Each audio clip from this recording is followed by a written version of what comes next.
मैं बलजिंदर कौर नागरी एकेडमी में आपका स्वागत करती हूँ। कक्षा 9 की पुस्तक स्पर्श के और कवि जिसके रैदास हैं उसका पद का हम आज विश्लेषण करेंगे तथा कवि का जीवन परिचय पढ़ेंगे, जो इस प्रकार से है। जीवन परिचय। रविदास का जन्म सन 1388 में हुआ था और उनका देहांत सन 1518 में बनारस में हुआ।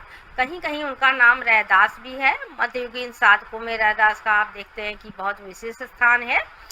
भक्ति काल के हैं। कबीर की तरह ही रैदास मूर्ति पूजा का विरोध करने वाले हैं, निर्गुण भक्ति करने वाले थे। उन्हें दिखावा पसंद नहीं था। आंतरिक भावनाओं तथा आपसी प्रेम भाईचारे को मनुष्य का सच्चा धर्म मानने वाले थे। अक्सर काशी में, बनारस में आप देखते हैं कि इस तरह के उनके जो है अनुयायी काफ़ी मात्रा में हैं। रैदास की काव्य रचनाओं में सरल ब्रज भाषा का प्रयोग हुआ है, जिसमें अवधी, राजस्थानी तथा खड़ी बोली के साथ साथ उर्दू, फारसी के शब्दों का भी समावेश है, प्रयोग है। रैदास की रचनाओं के कुछ पद धार्मिक ग्रंथ साहिब में भी आप देखेंगे कि सम्मिलित किए गए हैं।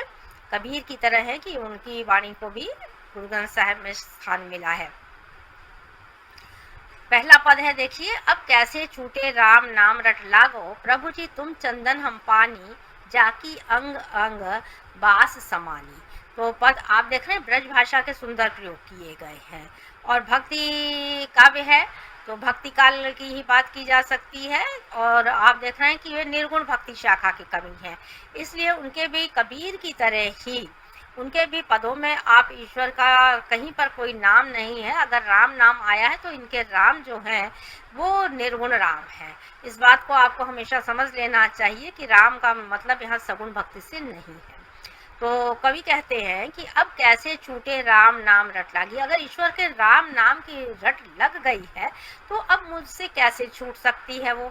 तो पूर्णतया वह क्या है, भक्ति भाव में जो है सराबोर हो चुके हैं। और वे रूपक देखिए पूरे आपके पद खंड में है, प्रभु जी तुम चंदन हम पानी। कैसे हो, अगर चंदन और पानी की तरह आप जो है, कवि ने जो है श्रेष्ठ चीज़ों को जो है ईश्वर की तरह और खुद को थोड़ा सा उससे नीचे दिखाने का प्रयास किया है। तो रूपक में आपको यही चीज़ें दिखाई देंगी कि तुम हे ईश्वर आप किसकी तरह है, चंदन की तरह है, और मैं किसकी तरह हूँ, पानी की तरह हूँ। जो मिल जाएगा, जो एकाकार हो जाएगा, जो उस खुशबू को पहचान लेगा, जाकी अंग अंग बास समानी, जिसके पूरी अंग अंग में जिसकी की खुशबू समा जाती है। चंदन का प्रयोग आप देखते हैं, जानते हैं कि उसकी खुशबू किस प्रकार की होती है। प्रभु जी तुम घन बर हम मोरा, अपने को वह मोर की तरह और ईश्वर को किसकी तरह, बादलों की तरह मानते हैं कि तुम घने बादलों की तरह हो, हम मोर की तरह है। जैसे चितवत चंद चकोरा, जैसे किस तरह वो चांद को चकोर जो है निरंतर क्या करता है, देखता रहता है। तो आप देख रहे हैं च वर्ण की आवृत्ति से यहाँ पर अनुप्रास की भी छटा दिखाई दे रही है। प्रभु जी तुम दीपक हम बाती। कैसे हैं हे ईश्वर आप, तुम दिए की तरह हो, मैं उसमें जलने वाली बत्ती की तरह हूँ। जाकी ज्योति बरे दिन राती, जिसकी ज्योत किसकी तरह है, दिन रात जलती रहती है। जलने से तात्पर्य है बरे दिन रात ही ज्योति प्रकाश देने वाली बन जाती है।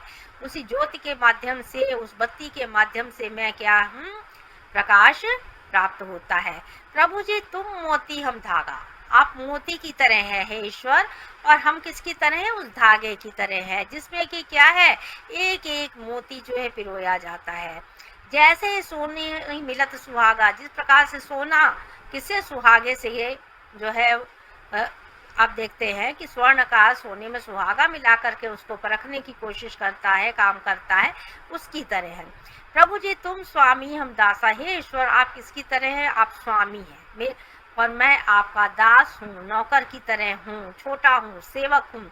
ऐसी भक्ति करे रैदासा, मैं ऐसी भक्ति करने वाला हूँ। मैं रैदास ने अपना नाम लिया है कि मैं रैदास हूँ। तो ईश्वर की भक्ति है, भाव है, और सुंदर अंग अंग में पुनरुक्ति प्रकाश अलंकार का सुंदर प्रयोग।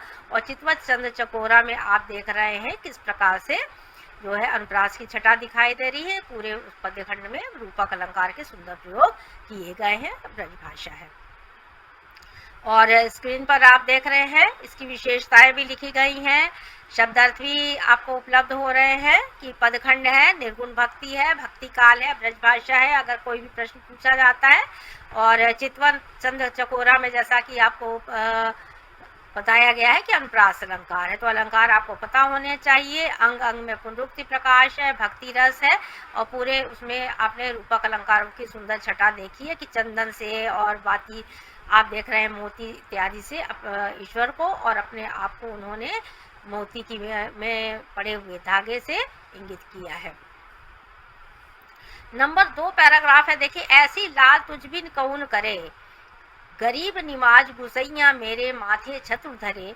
तो ईश्वर के प्रति जो आस्था का भाव है वो कभी आप देख रहे हैं वो किस प्रकार का है। ब्रजभाषा के सुंदर प्रयोग किए गए हैं, वे ईश्वर को अपने बहुत करीब पाते हैं। कहते हैं ऐसी लाल, ऐसी जो ईश्वर की महिमा है वो और तुम्हारे बिना कहीं भी प्राप्त नहीं हो सकती। आप कैसे हैं हे ईश्वर, आप गरीब नवाज हैं, गुसाई हैं, मेरे माथे पर छत्र को धारण करने वाले, लगाने वाले भी आप ही हैं।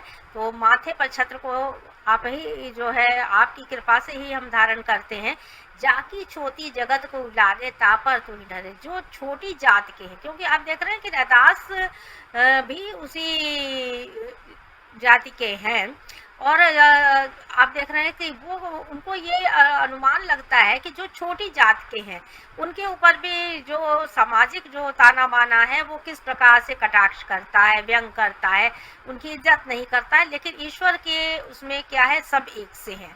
तो जो छोटी जात के हैं, दुनिया में हैं, जगत को लागे तापर तू ही ढरे, तब उनके ऊपर जो तुम्हारे जो प्रताप है, तुम्हारी जो दया है वो तुम ही करने वाली हो।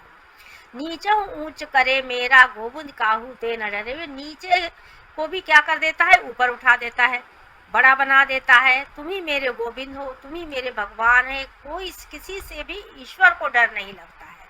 मनुष्य मनुष्य को डराता है, ईश्वर को कोई डरा नहीं सकता है। तो मेरे ईश्वर कैसे हैं, जो नीच है, जो छोटे हैं, उनको ऊपर उठाने वाला है, वो किसी से डरता नहीं है। क्या तो उन्होंने उदाहरण दिए हैं, देखिए ये सारे जो नीचे की पंक्ति में उदाहरण दिए हैं, रामदेव, कबीर, त्रिलोचन, साधना, सैन उतरे, इन सबका क्या किया है, ईश्वर ने ही उद्धार किया है। कही रविदास सुनऊ रे संतो, हरि जीव ते सभय सरे।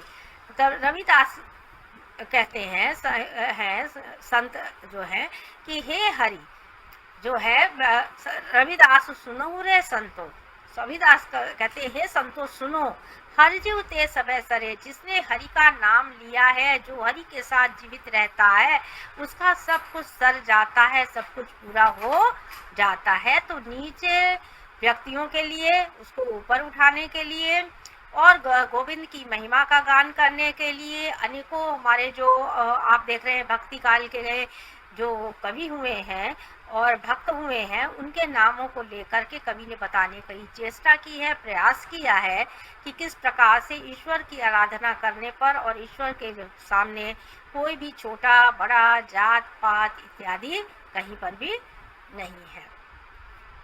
और इसमें शब्दार्थ आपके दिए गए हैं, विशेषताएं दी गई हैं कि भाषा ब्रजभाषा है, आप समझ रहे हैं, भक्ति भाव है, निर्गुण भक्ति है, छुआछूत और भेदभाव को दूर करने का जो बीड़ा उन्होंने उठाया था हमारे कवियों ने, उसको बताने का प्रयास किया गया है।